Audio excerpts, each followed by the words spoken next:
Welcome to the Deep Dive.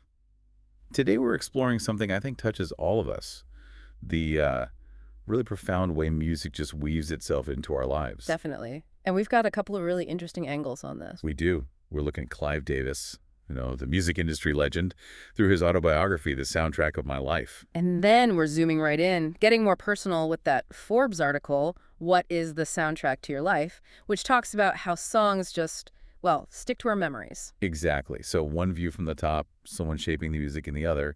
Well, how that music actually lands for us as individuals. It's that connection, isn't it, between the huge industry creating the music and how it becomes, our music, part of our own story. Okay, so let's start with Clive Davis. His path into the music biz was, well, not typical at all. Not even close. He was a lawyer, right?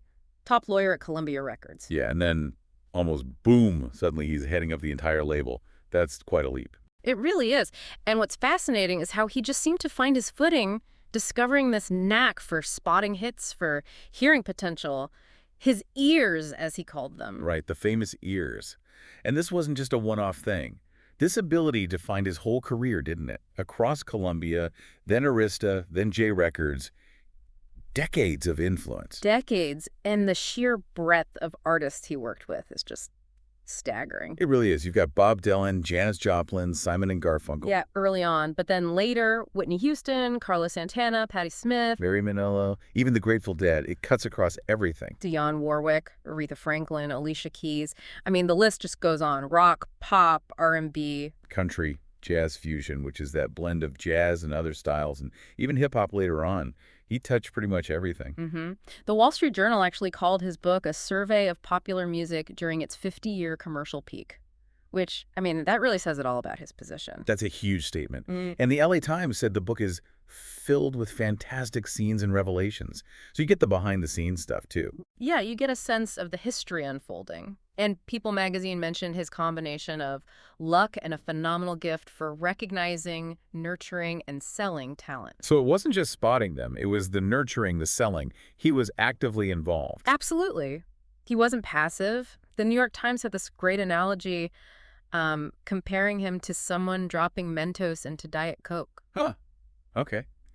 How so? Well, introducing good singers to good material with explosive results, he was the catalyst, bringing the right elements together. I like that. It makes sense. And Ryan Seacrest called the book literally a walk through musical history. Which sounds about right, given his career span.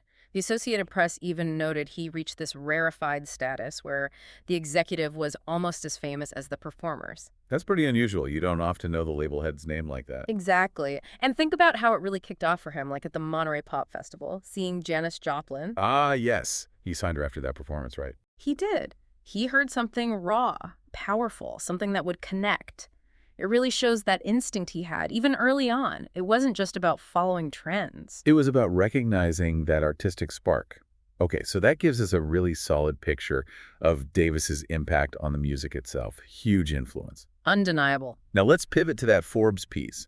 It takes this idea of a soundtrack in a much more personal direction. Right. The author, Todd Wilms, talks about how our senses trigger memory. A smell, a sound. Wow. And he argues music is maybe the most powerful of those triggers. A perfect recall mechanism, he calls it. Instantly taking you back. I think we all know that feeling. Definitely. And he frames this personal collection of songs as a kind of roadmap looking backward, tracing your life through its key musical moments. He even suggests, reflecting on it might give you insights into your journey. Yeah, which is an interesting thought. And he gives some great examples from his own life. He does, like Spinning Wheels by Blood, Sweat, and Tears. For him, that's early childhood, dancing with his mom. Such a specific, warm memory tied to one song. Makes you think, doesn't it? What are those first songs for you? Totally. Then he mentions Daydream Believer by the Monkees. His first rock album, apparently played constantly. Ah, that feeling, wearing out a record, that intense connection you form with music when you're young. It becomes part of you. Then there's Cold as Ice by Foreigner, his first 8-track. Wow, 8-track. Takes you back. Right. Bought with his own money, getting his parents to play it in the car. It's such a snapshot of growing up, finding your own taste. And probably testing parental patience a little bit. Probably. Then The Reflex by Duran Duran. He links that to a significant personal first, doesn't say what, but Clearly important. And that shows how music becomes this anchor for intensely personal moments, doesn't it? Like a private bookmark in your life. Absolutely. Then College Years Beyond Belief by Elvis Costello talks about getting into lyrics, having a pretentious hair face. Huh. Relatable for some, maybe. But it shows how our tastes evolve, reflecting where we are intellectually, personally. For sure. And then a really touching one, Follow You, Follow Me by Genesis, his first dance with his wife. That's the kind of connection. Music cementing relationships, big life moments. He says it still gives him goosebumps. That's powerful. And finally, kind of funny, the NFL theme song. The NFL theme, how does that fit? Apparently, both his sons were born during football games. So that music just got accidentally welded to those huge life events. Okay, that's unique. But it shows how even functional music can take on meaning through association. Exactly. And what he reflects on is how these songs mark the big stuff, first loves, breakups, weddings, loss, growing up. The universal milestones. And he makes the point, doesn't he, that none of his key soundtrack songs were work-related. Right. It's all personal, emotional life, which is telling. It really is. So when you put the two pieces together, Clive Davis shaping the music industry, And that music becoming the deeply personal soundtrack in the Forbes article. you see the connection so clearly. Davis and people like him were, often unknowingly, providing the raw material for our most intimate memories. They were building the sonic landscape we lived our lives in. It's kind of mind-bending when you think about it. It is. That intersection between the commercial identifying hits, promoting artists, and the purely personal, emotional resonance those hits eventually have for millions of individuals. Davis had that knack for finding songs that wouldn't just sell, but would actually mean something to people. The soundtrack for first dates, road trips, you name it. Yeah, moments of joy, sadness, celebration. Music is there through all of it. It really gets you thinking about your own soundtrack. You know, what songs pop up for you when you think about big moments?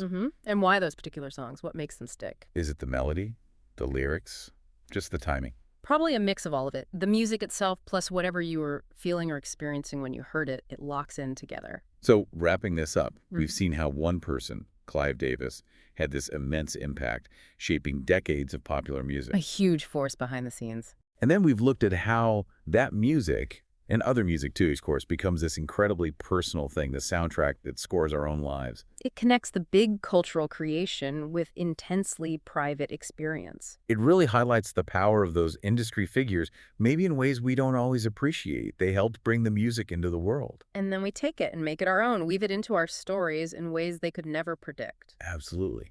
So maybe a final thought for everyone listening. What songs make up your soundtrack? Yeah, take a moment to think about them. What memories do they bring back?